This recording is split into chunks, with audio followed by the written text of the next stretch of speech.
Assalamualaikum warahmatullahi wabarakatuh.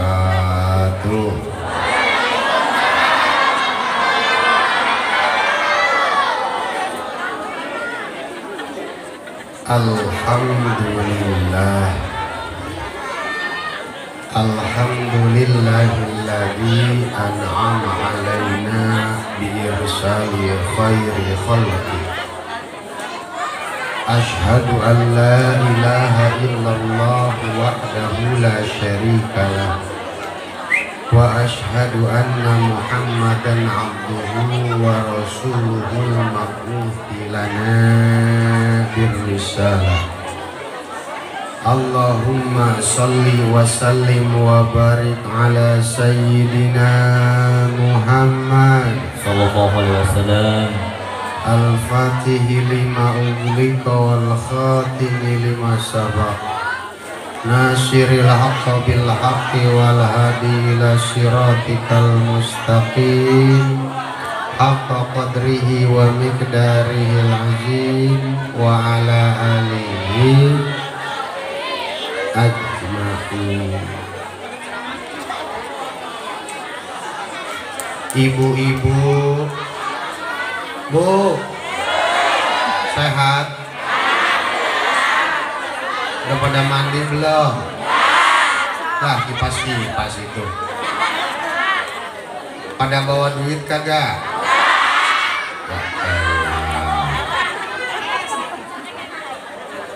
Nih, mumpung rame nih, mumpung banyakan orang.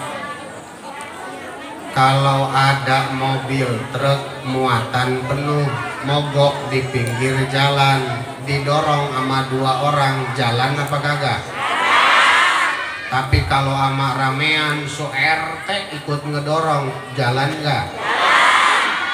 Nih kita di sini yang hadir barangkali ada yang punya hajat, ada yang sedang punya keinginan. Mumpung ramean orang, kalau sendiri kita berdoa sama Allah lama kadang-kadang. Mumpung ramean kita berdoa, semua yang hadir di sini barangkali di pojokan ada yang belum punya rumah, mudah-mudahan Allah cepat kasih rumah. Ada yang belum punya jodoh, mudah-mudahan Allah kasih jodoh. Ada yang udah punya jodoh tapi belum punya anak, mudah-mudahan Allah segera kasih keturunan. Yang belum punya motor biar cepat punya motor. Ada yang belum punya motor? Banyak banget. Orang sini mah jangan punya mobil ya. Mau naruh di mana? Susah. Makanya saya mau bawa jet pribadi juga kagak jadi. Kenapa? Belum dibeli.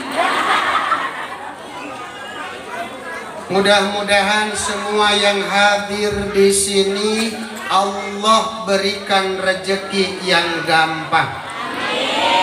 Laki-laki ibu biar pada jadi laki yang soleh. Bapak-bapak biar punya istri yang solehah. Ngasih izin buat kawin lagi.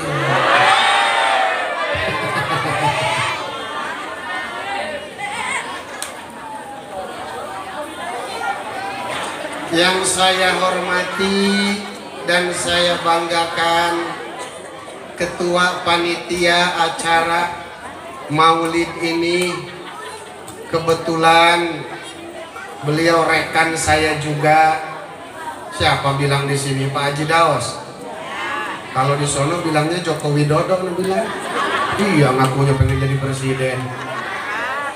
Semua panitia yang sudah bekerja keras, mengorbankan jerih payah, tenaga, keringat dan lain sebagainya mudah-mudahan Allah ganti dengan balasan yang berlipat ganda.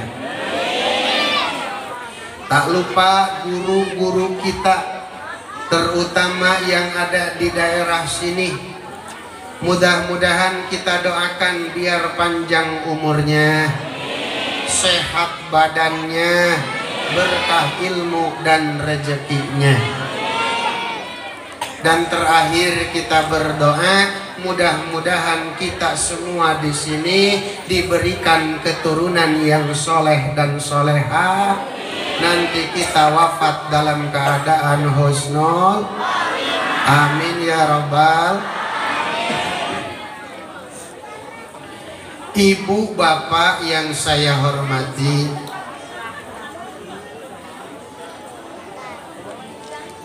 mungkin untuk ceramah maulidnya nanti sama guru besar kita, kebetulan emang orangnya gede banget, Al-Mukarram Ajengan Andi, nanti insya Allah bakal ngisi di sini. Saya mah sebagai penghantar saja dulu biar ngangetin nih ibu-ibu yang masih pada dingin. Ya Bu ya.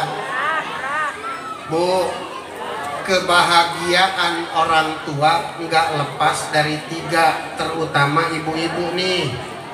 Bu, 1, suami soleh. Yang kedua, anak pada baik. Yang ketiga, duit punya baik. Ya, ini yang 3 ini kedemennya ibu-ibu nih. Lakinya baik, anaknya soleh solehah, duit ada baik, itu yang dipengenin sama ibu. Benar itu. 3-tiganya kudu ada. Bayangin dah, laki baik, anak soleh, duit kagak punya, seneng nggak? Pusing. Laki baik, duit banyak, anak kena narkoba, pusing nggak? Anak baik, duit banyak, laki kawin lagi, pusing nggak? Mana tahu lu Tom.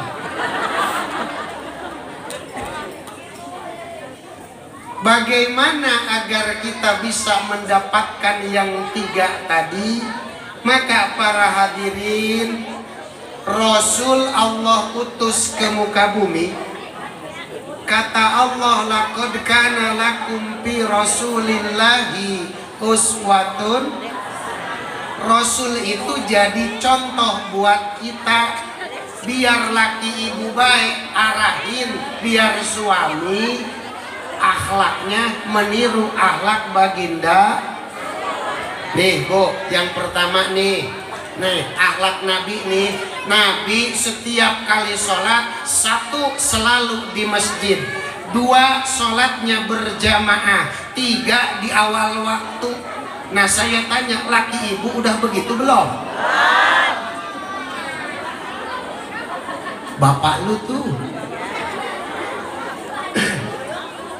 Yang namanya laki-laki sholatnya kudu 3, awal waktu di masjid berjamaah. Nih Bu, laki kudu begitu. Kalau kagak ibu yang sentil, siapa lagi? Siap nih sentil laki. Bapak pergi ke masjid berjamaah sayang noh musola udah dibangun jauh-jauh hari. Sayang noh musola kalau sepi terus, gimana kalau ada yang gusur? Baginda Rasul pernah berpesan kepada Abi Hurairah. Kata Rasul, wahai Abu Hurairah, maukah engkau aku berikan 1 amalan yang dengan amalan tersebut dosamu Allah ampuni, derajatmu Allah angkat tinggi-tinggi. Dosa diampunin, derajat tinggi.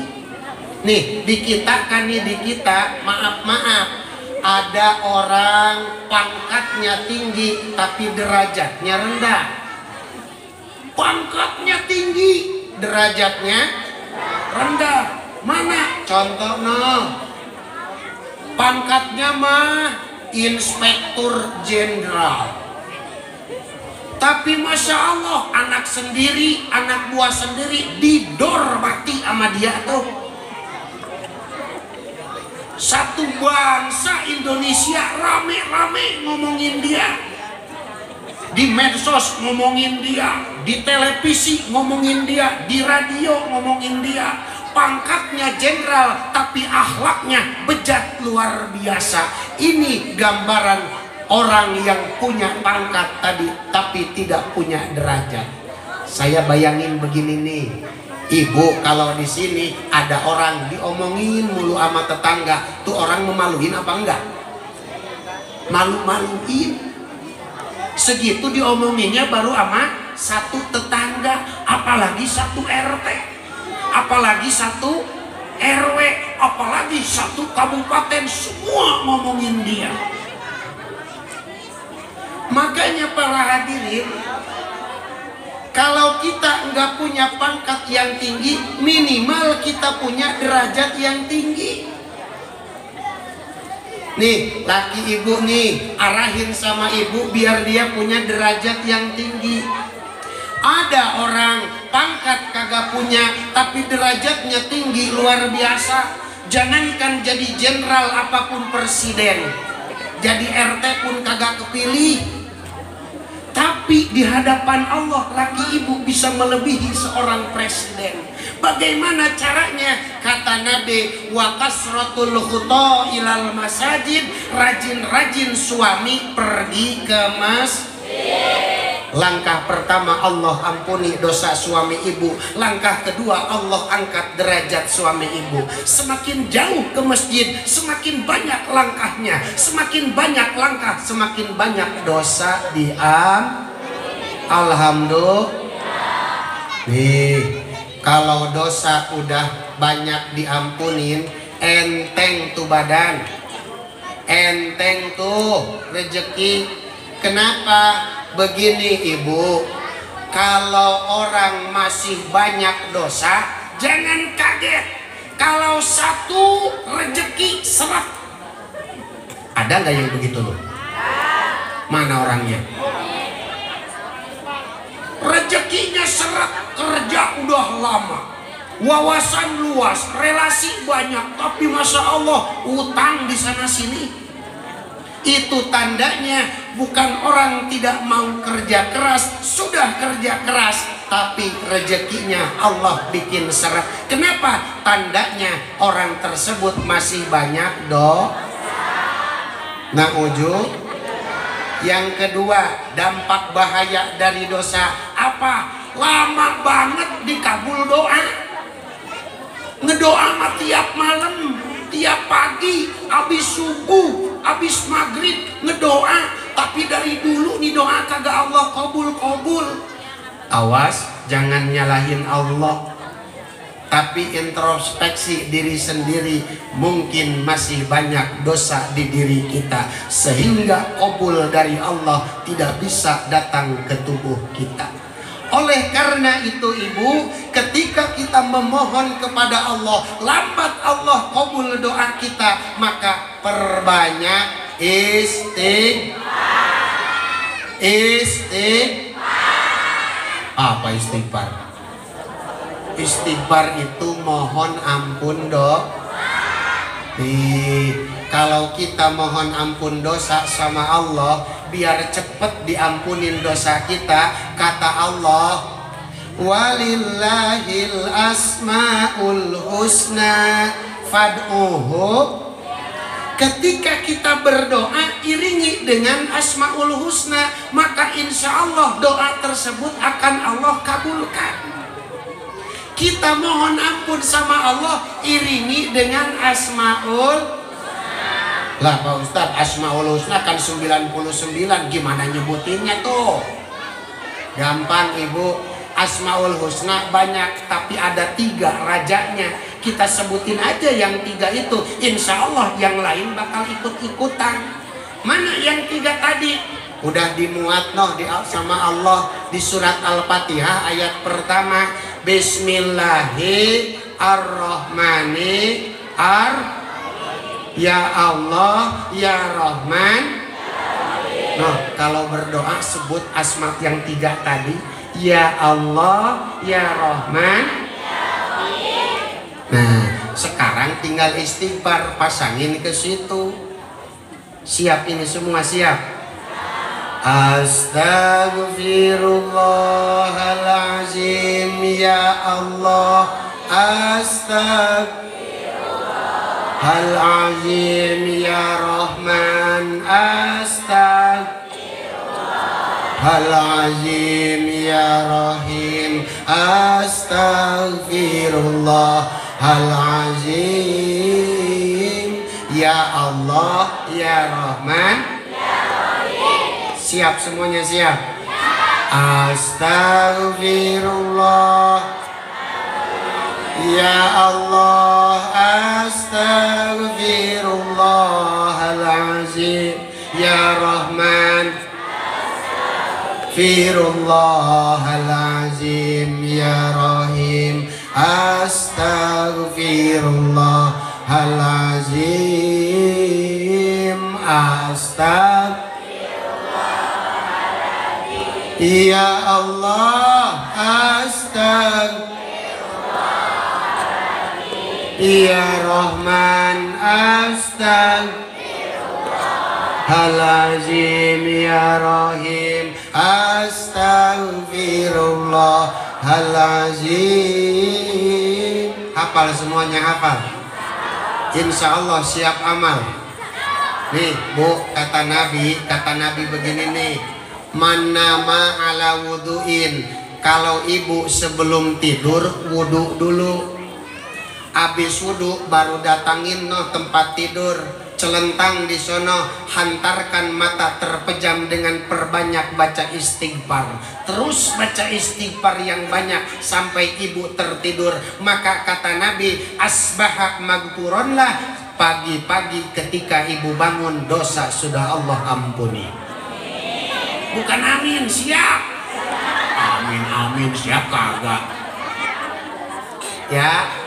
Wa in mata fi, kalau ibu Allah ambil nyawanya ketika tidur yang tadi, mata musollian, maka Allah catatkan wafat dengan kondisi sedang sholat.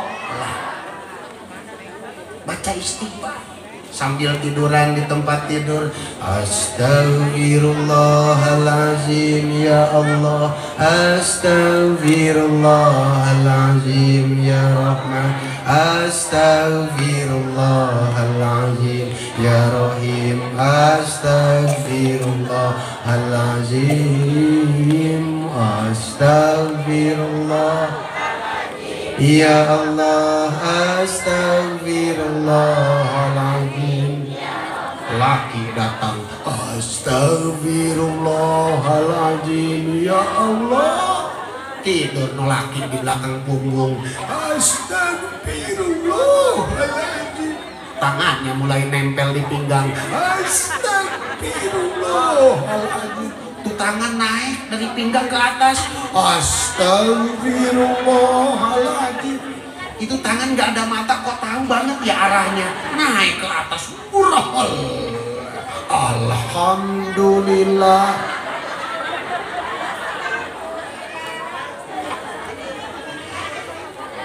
Banyak-banyakin baca istighfar. Nih, insya Allah kalau kita rajin baca istighfar, dosa Allah ampuni. Kenapa? Kalau masih banyak dosa, kata saya tadi, rezeki bakal seret, doa lambat Allah kabulkan.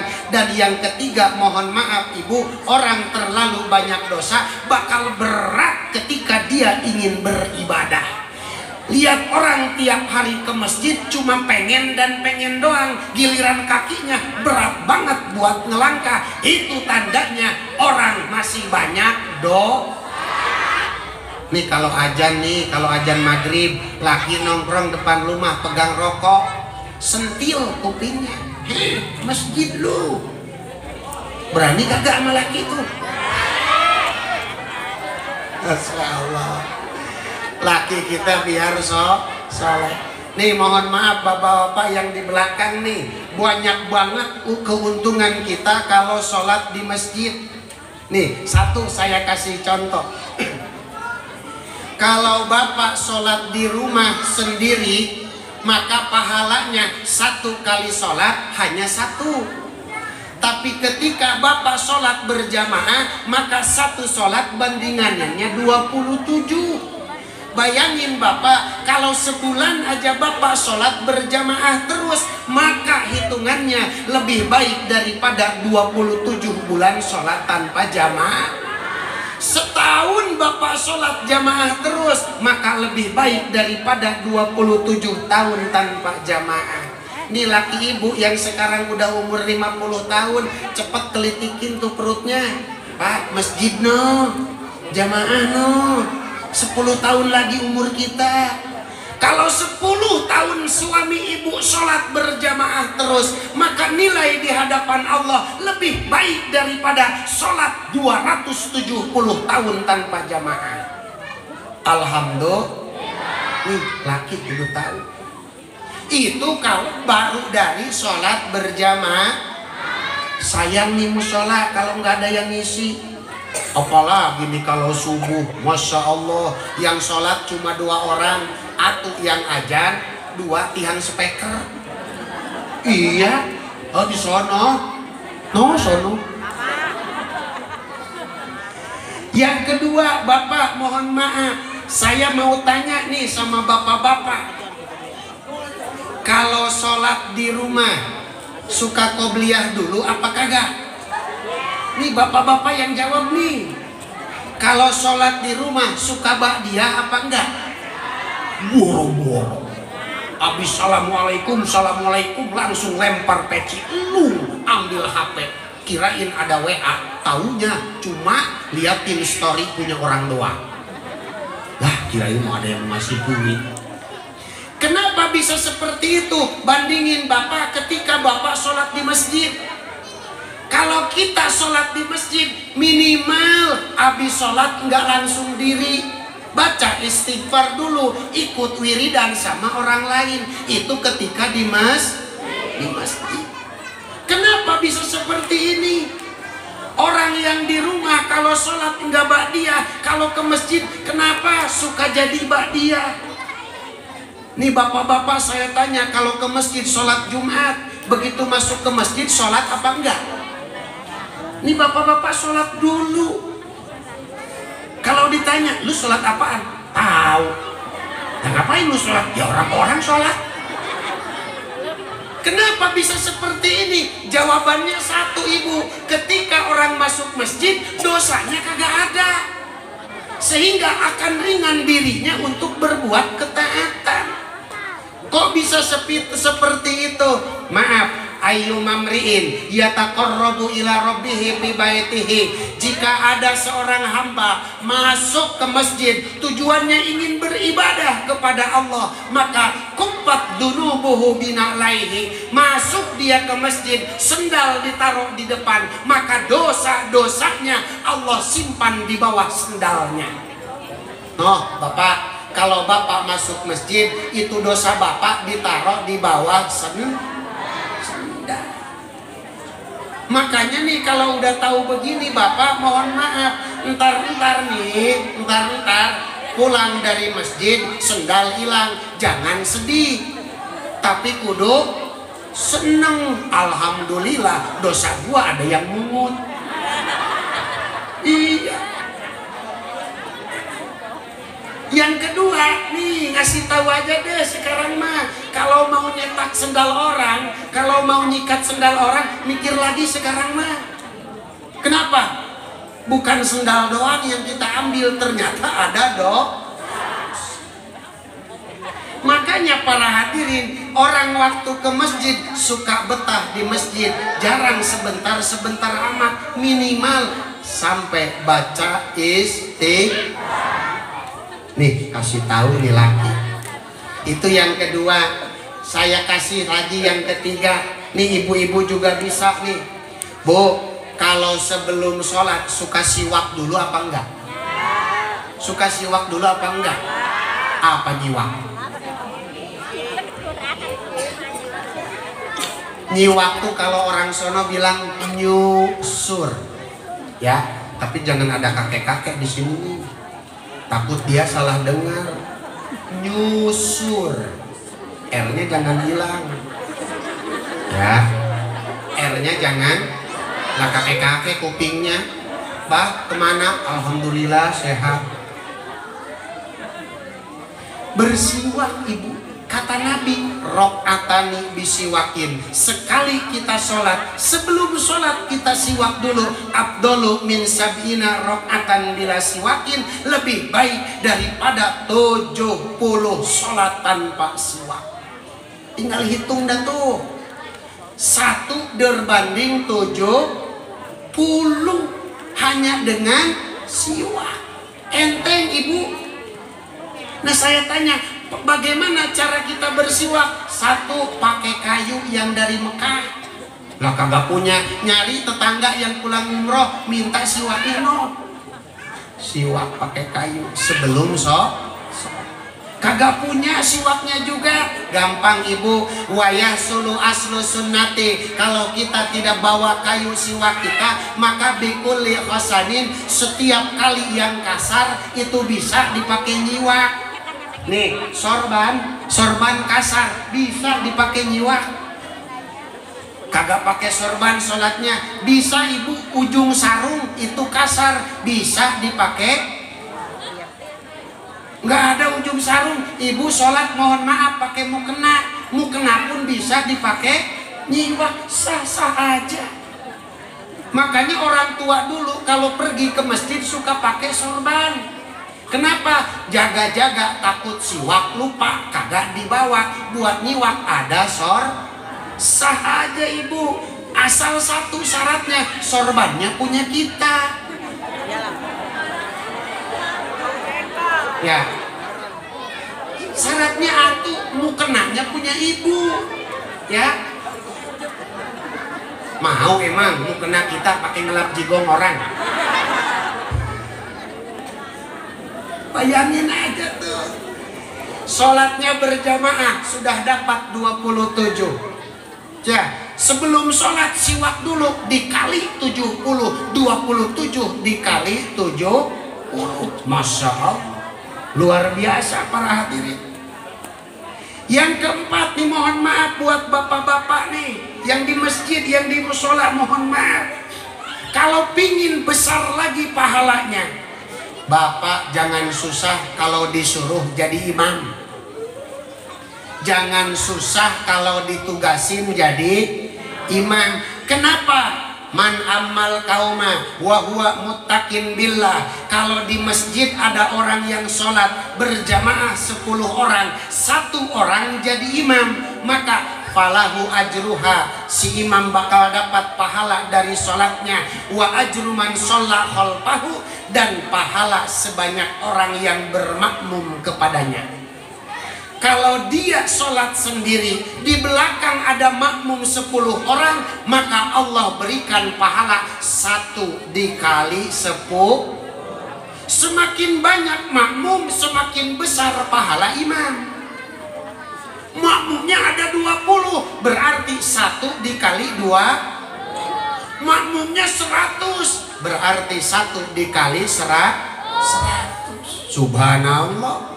Bayangin dah, hitung lagi tuh semua. Berjamaahnya 1 kali 27, siwaknya 1 dikali 70, 27 dikali 70. Belum lagi dia jadi imam, makmumnya ada 30. Bayangin tuh, dikali 30 orang. Nih kalau udah tahu pahala begini, mudah-mudahan nih bapak-bapak nggak berat lagi kalau disuruh jadi Lapan biasa bapak-bapak mabuk kalau di masjid, masya Allah. Jangankan disuruh jadi imam, suruh nempatin tempat kosong susahnya kayak ampun. Nih makmum nih udah berdiri semua, di depan ada masih tempat kosong. Ini di belakang nih udah jorong-jorongin gini. Maju bang, lu besok. Ini berat kaki kayak ditindihin semen. Bang maju, nggak apa lu? Maju. Padahal belum jorongin, udah gini baik duluan dia. Di depan tempat masih kosong susah banget. Ini laki ibu nih begini nih, biang kerok emang. Apalagi nih kalau ada kotak amal lewat, ada kotak amal lewat, mendadak ngantuk. Tapi kupingnya masih melek.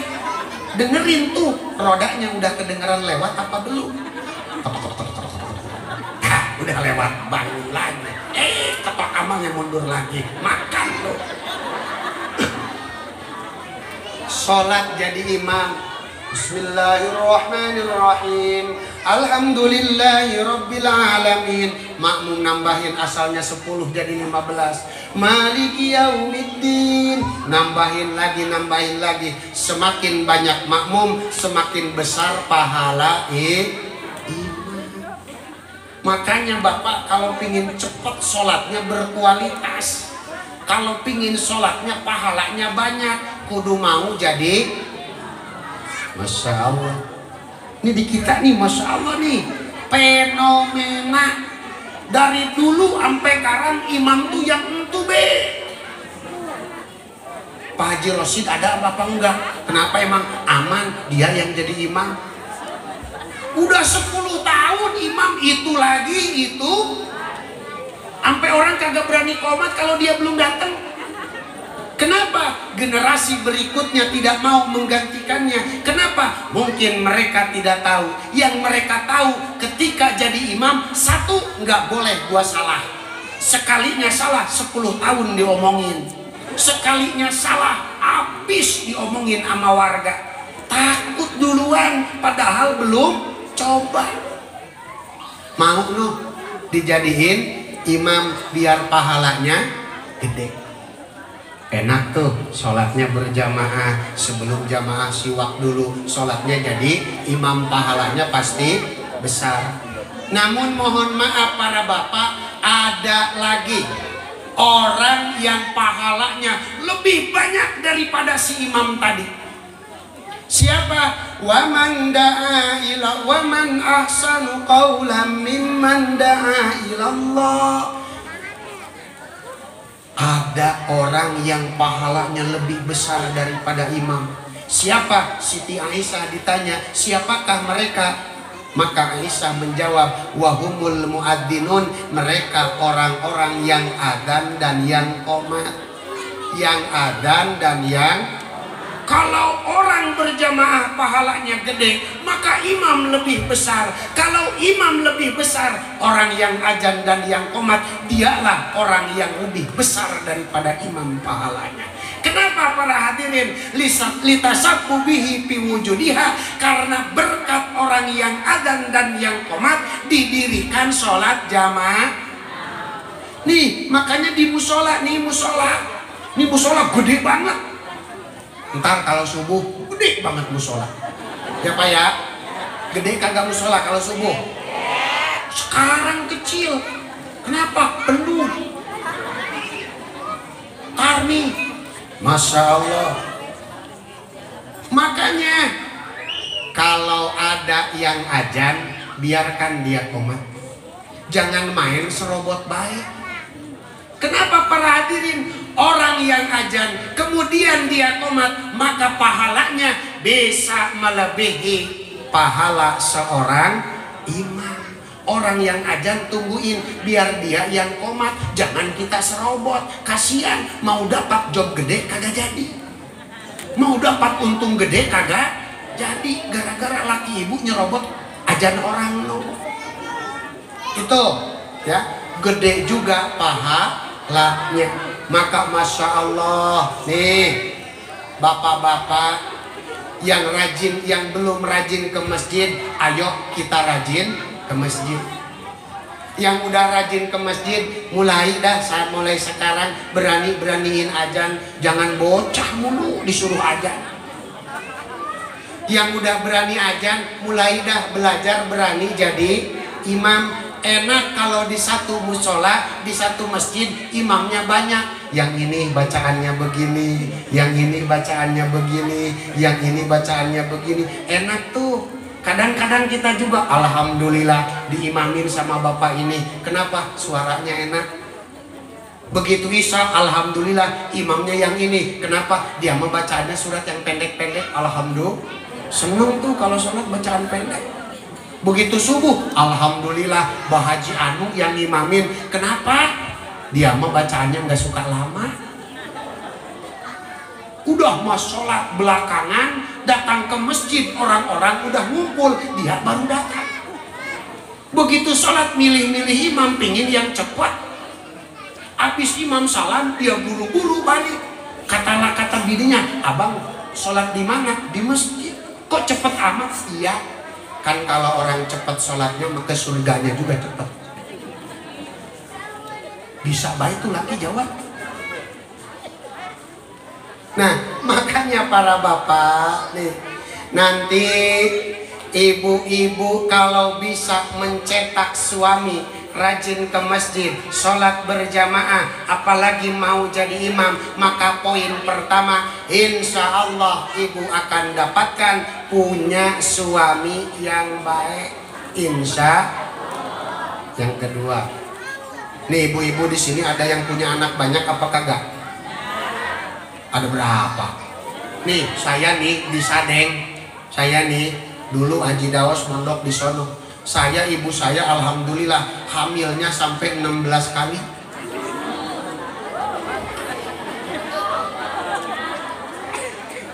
Dua kali keguguran. Dua lagi anak udah berojol nggak lama meninggal, maka sisanya cuma 12. Alhamdulillah 12 hidup semua. Alhamdulillah juga, mohon maaf, alhamdulillah juga semuanya bisa ngaji, punya pesantren, punya murid. Alhamdulillah juga masih bujangan, masih perawan, sudah berangkat haji. Alhamdulillah juga para hadirin, mohon maaf, itu yang laki bininya lebih dari atu semua. Alhamdulillah, jangan diikutin sama laki ibu mah. Pertanyaannya, nih, pengen nggak punya anak banyak? Bu, nih yang masih muda pengen nggak punya anak banyak?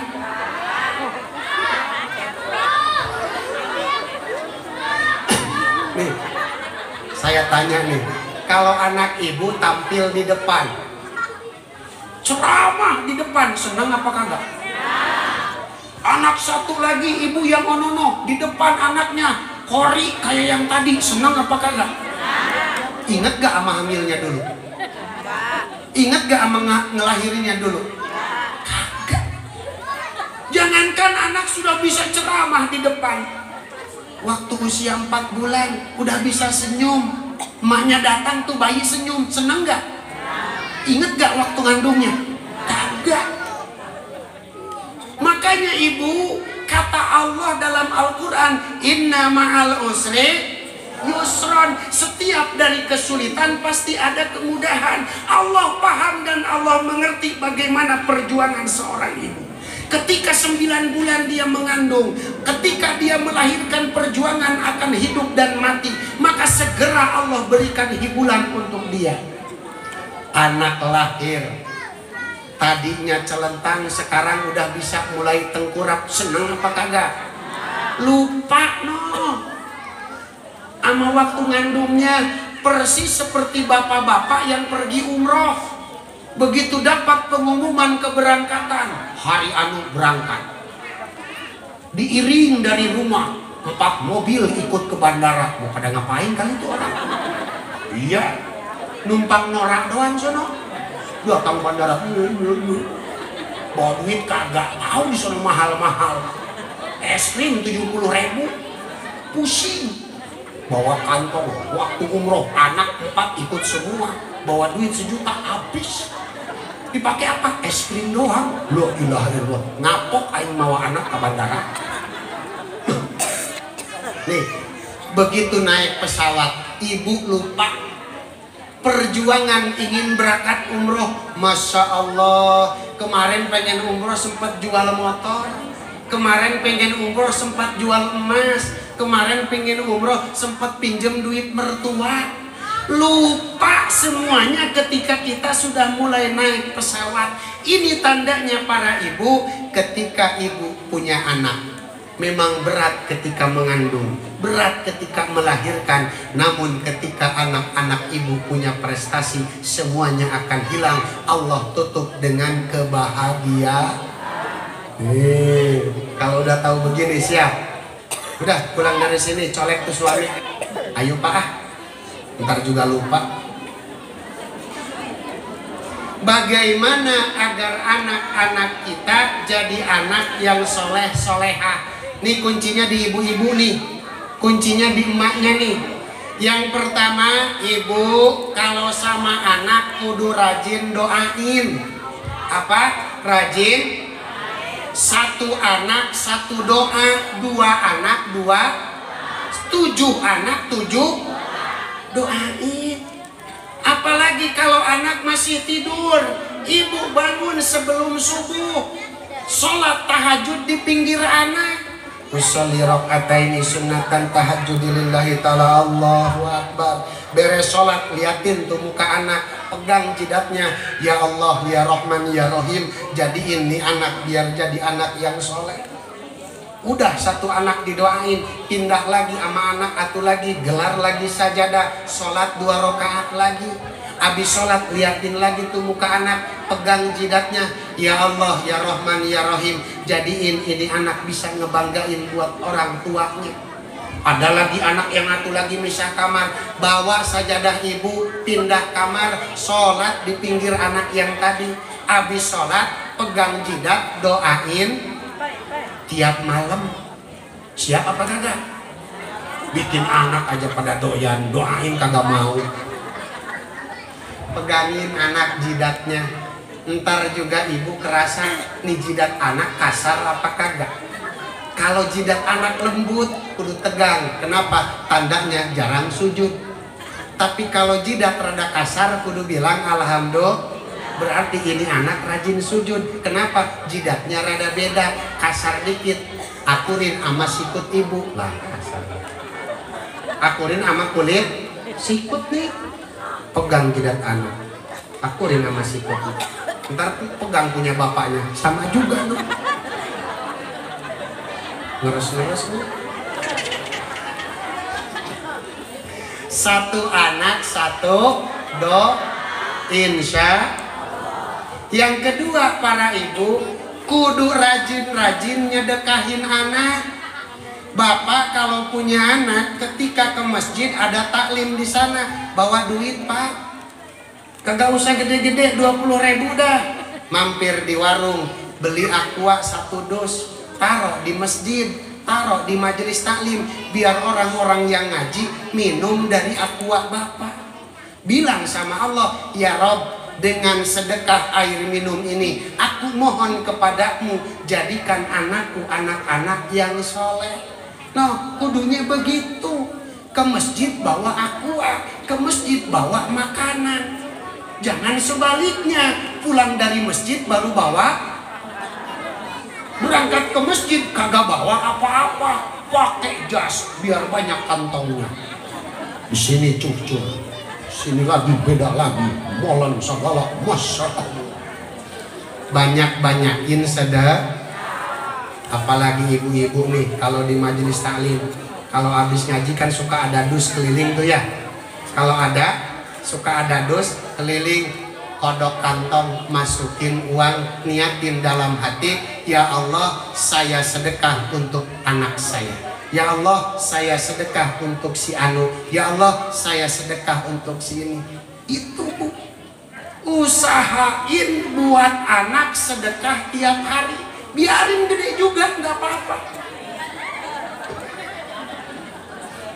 Udah mah jarang, sekalinya ngambil duit auto 2.000. Tahu auto 2.000? No? Tuh auto 2.000 tangan laki ibu tuh. Kalau hari Jumat kotak amal lewat, di kantongnya ada duit 2 lembar, 5.000 sama 2.000. Itu tangan auto 2.000. Masuk tahu baik itu tangan, mana duit 5.000, mana duit 2. Bener tuh tangan, kagak nyasar. Pas ngambil yang 2.000, itu tangan namanya auto. Pinter nih tangan, padahal kagak ada matanya ya. Begitu ngodok kantong, masya Allah, tahu pak, rada lecek. Duit 2.000 ya, masukin lu kotak amal. Nih, makanya para bapak, para ibu, banyak anak rajin-rajin nyedekahin. Insya Allah kalau anak rajin doain, kalau anak rajin disedekahin, nanti anak-anak ibu bakal Allah jadiin anak yang soleh dan soleh. Mudah-mudahan nih kita semua di sini setelah acara Maulid ini, apa yang kita dapatkan di pengajian ini, mudah-mudahan kita bisa mengamalkannya. Mudah-mudahan kita bisa memahaminya. Mudah-mudahan kita bisa menyerapnya dan menyampaikannya. Insya terakhir dari saya. Nih, Ibu, yang saya sampaikan mungkin Ibu udah sering dengar. Yang saya bicarain bapak-bapak mungkin udah sering dengar. Cuman begini, di kita nih banyak orang yang pinter tapinya bodoh. Banyak orang yang pinter tapinya bodoh. Kenapa? Pinter itu Bapak adalah sifat bagi 3 hal. 1, ada pinter otak. 2, ada pinter hati. 3, ada pinter kaki. Kok bisa begitu? Begini, bapak-bapak nih, saya tanya. Kalau saya tanya nih, gedean mana duit 5.000 sama 100.000? Bapak-bapak jawab.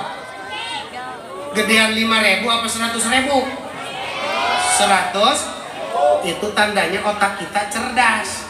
Bisa tahu mana yang gede, mana yang bisa tahu mana yang manfaat, mana yang kurang manfaat. Otaknya cerdas.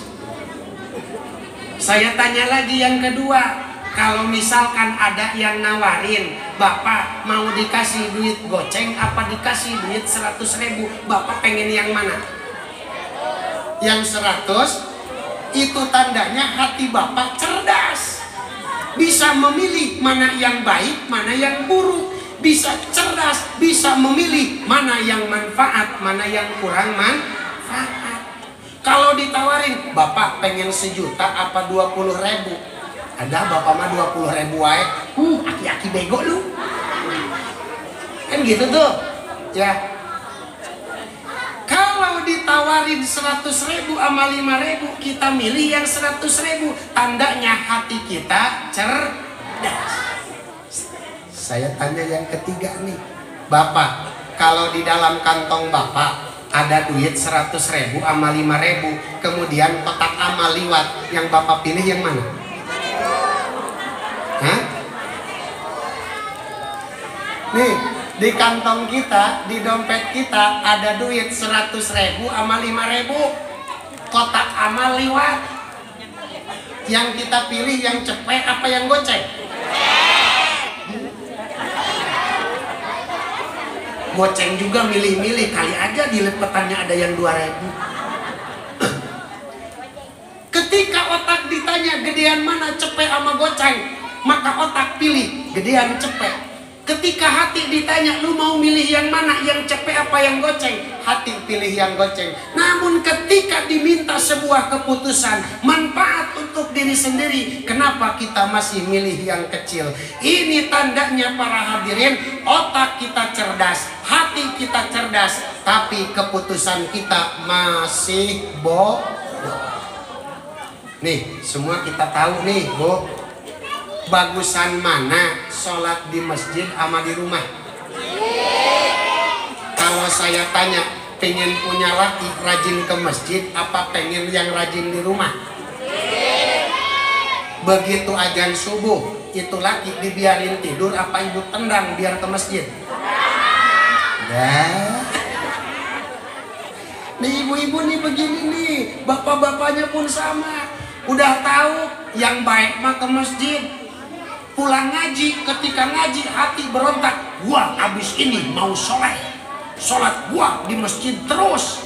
Begitu azan subuh, Masya Allah, itu guling rapat banget sama pipi. Ini tandanya otak cerdas, hati cerdas, tapi keputusan kita masih bodoh. Oleh karena itu ibu, bapak, ini acara maulid luar biasa. menguras ekstra tenaga kita dan panitia, menguras biaya yang besar juga, menguras energi, Masya Allah dahsyat luar biasa. Maka dengan peringatan ini kita ambil hikmah semuanya. Mudah-mudahan selesai acara ini semua yang hadir di sini cerdas otaknya, cerdas hatinya, sama cerdas keputusannya. Amin ya robbal. Masya Allah. Alhamdulillah saya bisa bersilaturahmi ke sini. Saya jauh-jauh dari Sadeng, dari Lewiliang. Kalau Haji Daos sering ke sono. Nih, saya mah pertama ke sini niatin silatur. Ya, terima silaturahmi saya, insya. Mudah-mudahan nih saya bisa ketemu ibu-ibu lagi nanti. Kalau enggak di dunia, nanti ketemu lagi kita di alam barzah. Amin. Kalaupun tidak ketemu di alam barzah, mudah-mudahan kita bisa bertemu lagi di surganya Allah Subhanahu. Saya niat ngutangin sama orang sini. Ya, saya udah silaturahmi nih ke sini. Tinggal ibu-ibu, bapak-bapak, mangga saya tunggu di sono silaturahmi. Gampang nyarinya. Mau bawa pisang silahkan. Ya, mau bawa kue mangga. Tapi kalau saya dianterin anak ibu, saya lebih senang. Alhamdulillah di sono ada pesantren dari orang tua saya sudah berdiri dari tahun 58. Saya sekarang sudah generasi keempat. Alhamdulillah mengelola pondok pesantren, sekolahnya pun ada. Alhamdulillah. Mangga ibu yang mau silaturahmi ke sana bawa anak, saya terima dengan lapang dada. Mau siang mangga, mau malam mangga. Jam 3 pagi ibu datang ke sono, pasti saya temuin ntar habis subuh. Ya, mudah-mudahan silaturahmi kita manjang. Ibu, bapak, para hadirin semuanya, mungkin hanya itu yang bisa saya sampaikan pada kesempatan ini. Mohon maaf tidak bisa berlama-lama lagi karena memang pesawat yang ke Saudi udah mau berangkat sekarang. Itu mau pesawatnya berangkat, saya mah kada ikut. Mudah-mudahan kita semua Allah ampuni dosa-dosa kita dan Allah berikan kita keturunan yang soleh dan soleha. Demikian, mohon maaf dari saya. Allahu waliyu taufiq ila aqwamit thoriq. Assalamualaikum warahmatullahi wabarakatuh.